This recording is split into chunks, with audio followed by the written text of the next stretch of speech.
Hello dear student, welcome in ASC starter. Dear student, मैं आपको class 7 की, क्या मॉर्निंग शिफ्ट के बच्चे हो या इवनिंग शिफ्ट वाले बच्चे हो, मैथ्स की एक और वीडियो प्रोवाइड कर रहा हूँ। ये मिड टर्म का पेपर है जो आपने दिया था। ये इवनिंग शिफ्ट वाले बच्चों का है।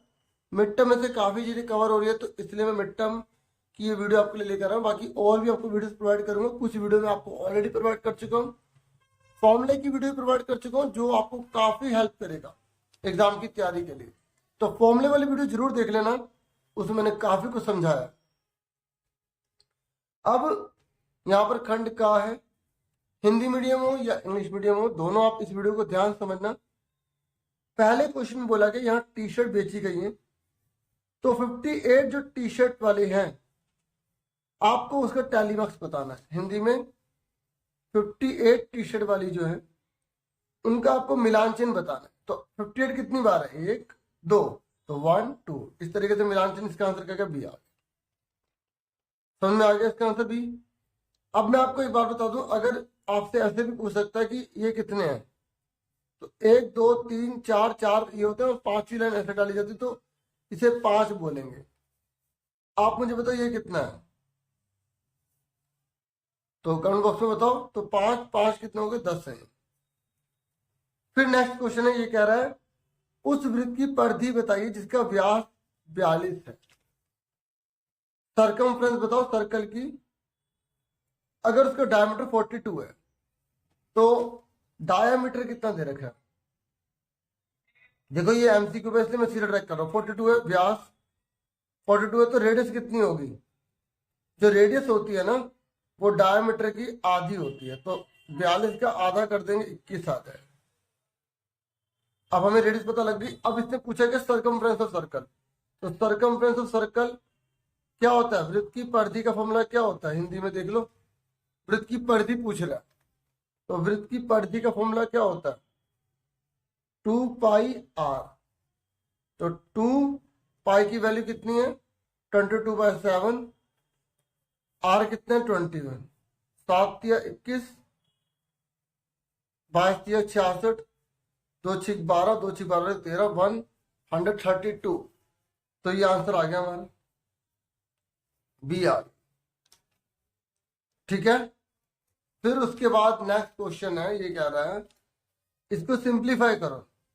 8 प्लस प्लस 4 माइनस माइनस 3। इससे पहले फॉर्मूला याद कर लो, प्लस ब्रैकेट में प्लस होता है तो वो प्लस हो जाता है, माइनस ब्रैकेट माइनस प्लस हो जाता है, प्लस माइनस ब्रैकेट माइनस हो जाता है, माइनस ब्रैकेट प्लस माइनस हो जाता है। 8 प्लस प्लस प्लस हो गए 4, माइनस माइनस क्या होगा? 3। अब तीनों प्लस के, तो 8 से 12 तक 15 आ गया। तो इसका आंसर क्या गया? 15। जिसके खुद सही निकल रहे हैं वो कमेंट करके बताना उसके कितने सही निकले हैं। अब ये कह रहे पूर्णांक का रिक्त स्थान में भरिए। बताइए यहां पर क्या आएगा? यहां पर कौन सा नंबर लिखें कि इससे सॉल्व करने पर 0 आ जाए? तो आप एक एक करके पुट भी कर सकते हो। जैसे मैंने 6 रख के देखा, 6 प्लस माइनस माइनस 6, 6 में 6 का 0, तो इसका आंसर क्या? 6 आ गया। ठीक है, यहाँ 6 रखेंगे तो प्लस माइनस माइनस होता है। मैं आपको ऑलरेडी रूल बता चुका हूँ, ये वाली रूल बता चुका हूँ, वही रूल यहाँ पे अप्लाई हो गया। तो 6 में 6 को 0 आ गया।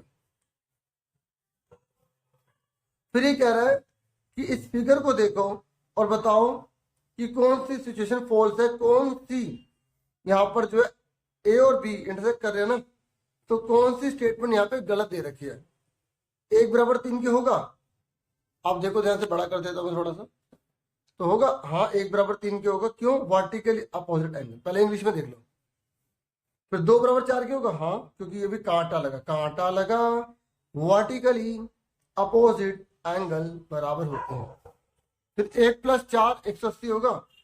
1 प्लस 4, देखो एक लाइन बनने, जब एक लाइन बन जाती है उसका टोटल 180 होता है, तो ये भी ट्रू है।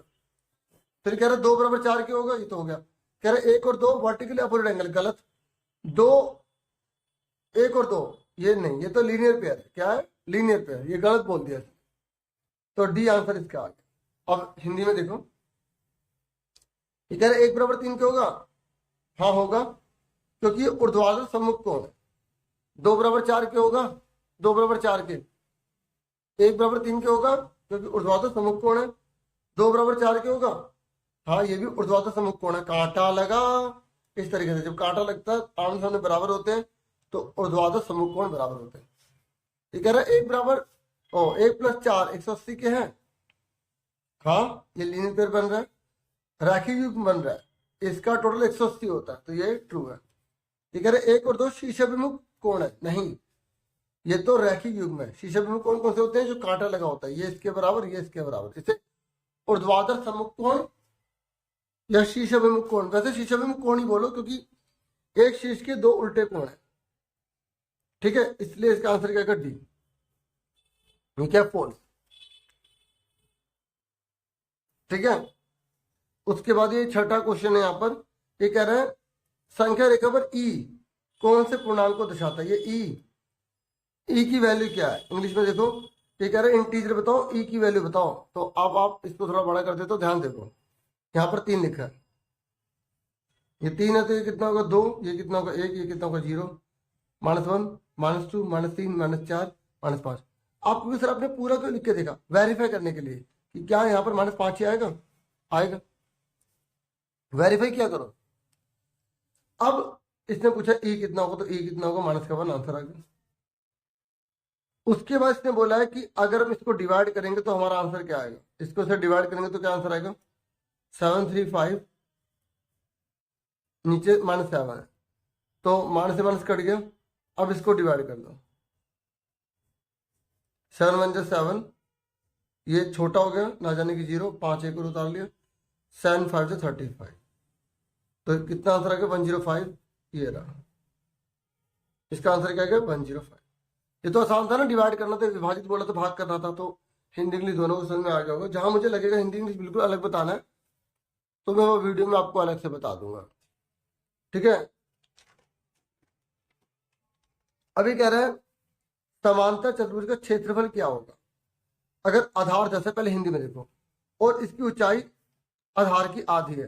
तो पहले हमें फॉर्मूला पता होना चाहिए, देखिए समांतर चतुर्भुज का हमें फॉर्मूला पता होना चाहिए। समांतर चतुर्भुज का फॉर्मूला होता है आधार गुणा ऊंचाई होता है। तो यहाँ पे आधार कितना है 10 और ऊंचाई क्या बोला आधार की आधी यानी कि 5, तो यहाँ 10 लिखेंगे, यहाँ 5 लिखेंगे, ये आ गया 50। तो आंसर कौन सा आ गया हमारा, ये आ गया। अब यहाँ पर ये बोला कि what is the area of the parallelogram whose base is 10 and corresponding height is half of the base. तो आपको पहले फॉर्मूला पता होना चाहिए, एरिया ऑफ पैरेललोग्राम होता है क्या, बेस इंटू हाइट होता है। एमसीक्यू में सीधा आपको करना है, ठीक है। तो यहां पर बेस कितना है 10, हाइट बेस की आधी है, तो 10 हाइट आधी होगी तो 5, तो यहां पर आ गया 50। उसके बाद नेक्स्ट है ये कह रहे हैं वृत्त का क्षेत्रफल का फॉर्मूला कौन सा होता है, मतलब एरिया ऑफ सर्कल का फॉर्मूला क्या होता है, पाई आर स्क्वायर होता है, पाई आर स्क्वायर होता है। तो आंसर क्या आ गया ये ना, ये तो आसान था। फिर कह रहे एक्स की वैल्यू बताइए। अच्छा ये कह रहे एक्स और वाई कौन सा फॉर्मूला है, देखो आपको फॉर्मूले सारे पता होने चाहिए। अगर 2 लाइन पैरेलल है, ये और ये जड़ बन रहे हैं, इसे बोलते हैं अंत एकांतर कोण। अंत एकांतर कोण बोला जाता है, अल्टरनेट इंटीरियर एंगल बोला जाता है। तो यहां पर यही बोला है, ये जेड बन रहा है, तो ये कौन सा एंगल हुआ, एकांतर बाह्य कोण नहीं, एकांतर अंतः कोण, या अंतः एकांतर कोण बोलो या एकांतर अंतः कोण बोलो, ठीक है। तो ये हमारा आंसर आ गया सी, इंग्लिश में अल्टरनेट इंटीरियर एंगल हो। फिर इसने बोला हाइट निकालिए ट्राइंगल की, अगर एरिया दे रखा है बेस दे रखा है। तो हाइट का फॉर्मूला ट्राइंगल में जब एरिया दे रखा तो क्या होता है, आपको फॉर्मूला पता होना चाहिए। हिंदी में देखो ये बोल रहा है आपको त्रिभुज की ऊंचाई ज्ञात करनी है, अगर त्रिभुज का क्षेत्रफल दे रखा है 14 और हमें आधार दे रखा 4, तो हाइट ऑफ ट्राइंगल, तो फॉर्मूला क्या होता है 2 × में एरिया बटे में बेस।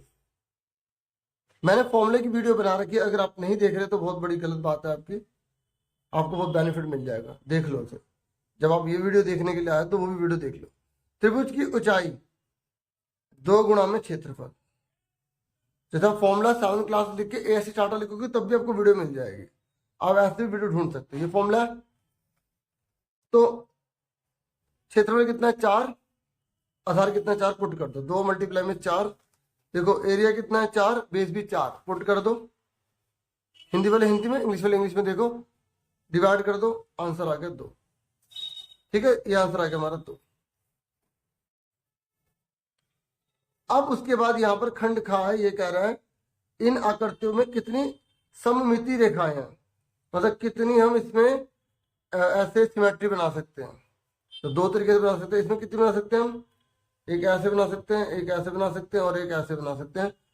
तो इसमें 2 आ गया, इसमें 3 आ गया, इसमें 2 आ गया, इसमें 3 आ गया। सिमेट्री वाला चैप्टर आपने करना है अच्छे से, अगर आप अच्छा स्कोर करना चाहते हैं तो। ठीक है, उसके बाद यहां पर है हमारा थर्ड क्वेश्चन। ठीक है, थर्ड क्वेश्चन है ये।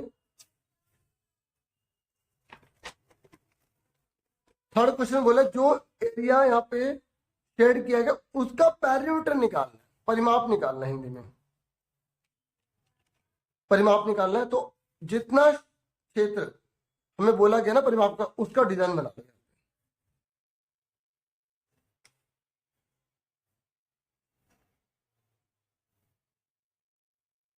ऐसे बना लो। अब देखो ये पूरा कितना है 13 है, इंग्लिश में देखो, हिंदी में देखो 13 है, पूरा लिख दो 13। इसने बोला ये पूरा का पूरा 7 है, पूरा का पूरा ये कितना है 7। अब हमें पता लगाना ये कितने का होगा, ये कितने का होगा और ये कितने का होगा, यही चीज के नंबर है, ध्यान देखना। इसने बोला ये 4 है, देखो ये कह रहा है ये 4 है, ये तो ये 4 है, ये भी 4 होगा, तो ये हमें पता लग गया 4 है, यहां से यहां तक 4 है। अब ये 4 है तो ये कितना बचा, पूरा 13 है, ये 4 है तो कितना बचा, 9 बचा। सुन रहे हो, अब हमें ये पता लगाना है। इसने बोला है ये वाला हिस्सा 3 है, ये लिखा 3। ठीक है, अब सुनो, ये देखो ये वाला हिस्सा 3 है, मैंने फिगर थोड़ी ज्यादा अलग बना दी, कोई कंसा समझो। ये 3 है तो ये भी 3 होगा, रेक्टेंगल में 3 है। अब ये 3 है तो ये कितने का बचा, पूरा का पूरा कितना होता है 7 दे रखा, पूरा का पूरा 7 दे रखा ना, तो 3 ही है तो कितना बचा 4, पता लग गया। अब निकाल लो पैरामीटर। पैरामीटर किसे कहते हैं, बाहर वाली बाउंड्री का टोटल। तो 9 + 7 + 13 + 4 + 4 + 3, जो 9 7 16, 16 17 18 19 29 30 34 35 36 37 8 39 40 40। समझ में आगे कैसे करें, तो सेंटीमीटर है तो सेंटीमीटर लिख। ठीक है, एक तरीका तो ये वाला था, बहुत मुश्किल पड़ा होगा आपको, दूसरा आसान तरीका सीख लो।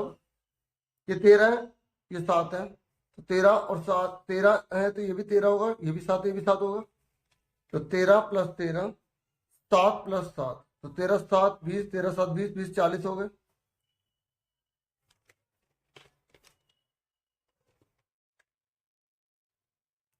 ठीक है, और 40 हो गए। अब उसके बाद हमें क्या नहीं चाहिए, हमें ये चीज और ये चीज नहीं चाहिए, 4 और 3 नहीं चाहिए। ठीक है, नहीं चाहिए ना, तो 4 और 3 को माइनस कर देंगे, पर हमें ये वाला और ये वाला तो चाहिए। तो ये कितना 3, ये कितना है 4, क्योंकि ये 4 ये भी 4, ये 3 ये भी 3, और ये हमें चाहिए, तो ये दोनों कट गए, वापस 40 आ गया। अब आप देखना आपको कौन सा आसान लगा। ठीक है, तो अभी ये ना पार्ट 1 रहेगा वीडियो का। ठीक है, मैं आपके लिए नेक्स्ट पार्ट जल्दी ही अपलोड करूंगा। ठीक है, ये मैं देखना चाहता हूँ कि कितने बच्चे इसे पसंद करते हैं वीडियो को, फिर मैं और वीडियो इसके लिए लेकर आऊंगा कि बच्चों को पसंद है या नहीं है, ये जानने के लिए भी। ठीक है, और ये आपके लाइक पसंद करेंगे फिर मुझे मोटिवेशन जो भी होगा मैं फिर वीडियो आपके लिए लेकर आऊंगा। Thank you for watching and listening carefully. आप सबका शुक्रिया, मेरी वीडियो देखते हैं, आपका बहुत बहुत शुक्रिया। Thank you once again, take care students.